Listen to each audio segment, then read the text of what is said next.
The phone call came on a Tuesday morning, just as the Florida sun began to warm the edges of Arthur Bennett's quiet porch. He almost didn't answer it. Later, he would replay that moment more times than he could count. The shrill ring, the glance at the unknown number, the split-second hesitation.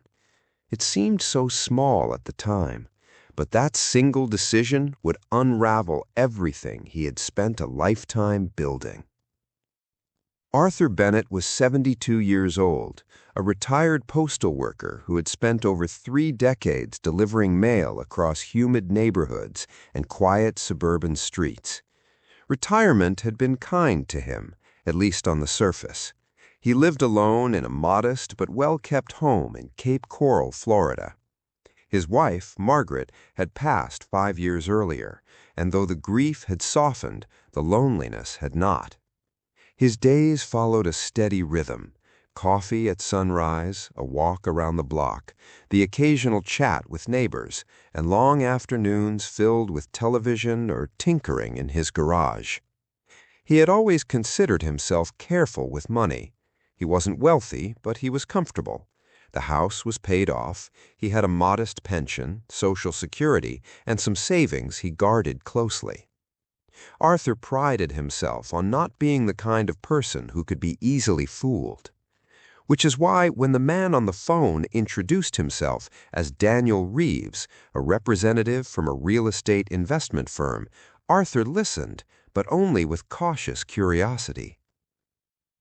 Daniel's voice was smooth, friendly without being overly familiar. He explained that his firm specialized in helping retirees maximize the value of their properties in rapidly growing markets like Southwest Florida. He spoke of rising demand, limited inventory, and a once-in-a-generation opportunity to capitalize on the boom. Arthur almost hung up. "I'm not selling my house," he said flatly. Daniel didn't argue. Instead, he pivoted. "I completely understand, Mr. Bennett. Most of our clients aren't looking to sell outright. What we offer is something different, more of a partnership, a way to unlock your home's equity without giving up your lifestyle." That phrase, "unlock your home's equity," lodged itself in Arthur's mind. Over the next few minutes, Daniel explained a concept that sounded complicated but appealing.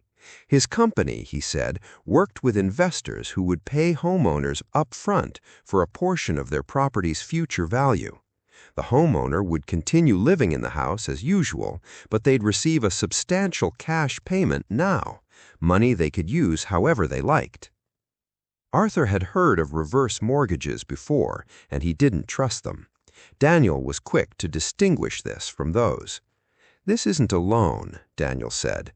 "No interest, no monthly payments. It's simply a shared appreciation agreement. If your property value goes up, our investors benefit. If it doesn't, they take the risk." Arthur didn't commit to anything on that first call, but he didn't hang up either. That was the beginning. Over the next week, Daniel called several more times, never too often, never too pushy. He asked about Arthur's life, his years in the Postal Service, his late wife. He listened more than he talked, and when he did talk, it was with a reassuring confidence that made everything sound reasonable. Arthur found himself looking forward to the calls. Eventually, Daniel sent over a professional-looking email with documents outlining the offer. The company's website appeared legitimate.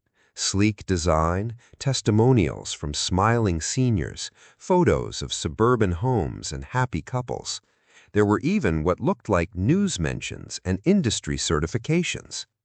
Arthur showed the documents to his neighbor, Frank, who squinted at them for a few minutes before shrugging.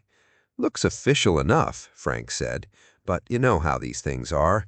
If it sounds too good to be true." Arthur nodded, but the idea had already taken root.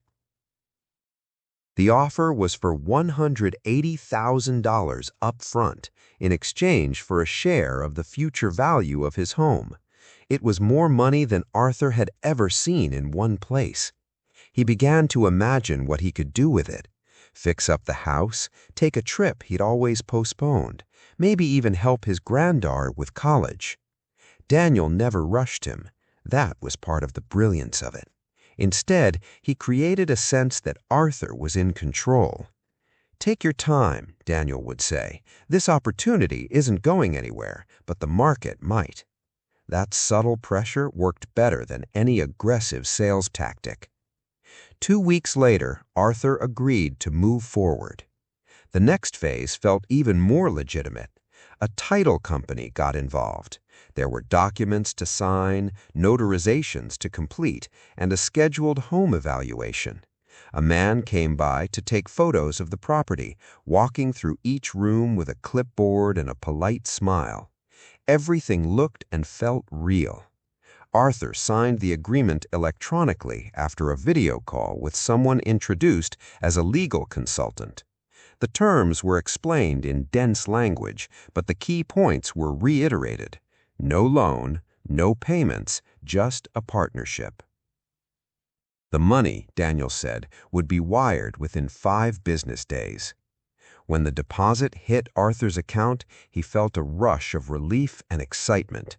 It was real, all of it. He called Daniel to thank him. "I told you we'd take care of you, Mr. Bennett," Daniel said warmly. For the next month, everything seemed perfect. Arthur paid off some lingering medical bills. He replaced his aging air conditioning unit. He even booked a short cruise, something Margaret had always wanted to do, but they'd never gotten around to. If there were warning signs, they were small and easy to dismiss. The first came in the form of a letter from the county property appraiser's office. It mentioned a recorded lien or agreement on his property. Standard, Daniel later assured him, just paperwork to formalize the investor's share.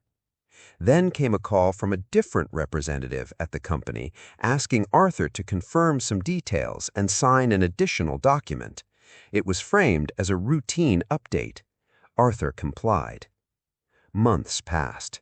Then, one afternoon, another letter arrived, this one more alarming. It was a notice related to foreclosure proceedings. Arthur stared at it, his hands trembling. It had to be a mistake. He called Daniel immediately. The number went straight to voicemail. He tried again and again. Nothing. Panic began to set in. Arthur contacted the title company listed in his documents. The number was disconnected. He visited the company's website. It no longer loaded. The realization came slowly, like a shadow creeping across the floor. He had been scammed. But it was worse than that. When Arthur finally managed to speak with a local attorney, the full extent of the situation became clear. The documents he had signed were not what he believed them to be. Buried beneath layers of legal jargon was a clause that effectively transferred ownership of his home to a shell company. The $180,000 he received was not an investment, it was a fraction of his home's value. And now that company was moving to take possession. Arthur felt as though the ground had disappeared beneath him. "How could this happen?" he asked, his voice barely above a whisper. The attorney sighed. "These scams are getting more sophisticated. They target people exactly like you, homeowners with equity, limited legal support, and a desire for financial flexibility." Arthur replayed every conversation, every document, every moment of trust. The friendliness, the patience, the professionalism. It had all been part of the design. He wasn't careless. He had been carefully, deliberately manipulated. The foreclosure process moved quickly. Arthur tried to fight it, but the legal battle was overwhelming and expensive. The documents, though deceptive, were technically binding. The people behind the scheme had covered their tracks well, using fake identities and layered corporations that made it almost impossible to trace them. Within 6 months, Arthur was forced to leave the home he had lived in for over 20 years. On his last day, he stood on the porch where it had all begun, staring out at the quiet street. The same sunlight, the same breeze, but everything felt different. He thought about that phone call, that single moment, the ring, the hesitation, the decision to answer. It seemed so insignificant, but it wasn't, because the scam didn't start with documents or money. It started with trust. And by the time Arthur realized that, it was already too late.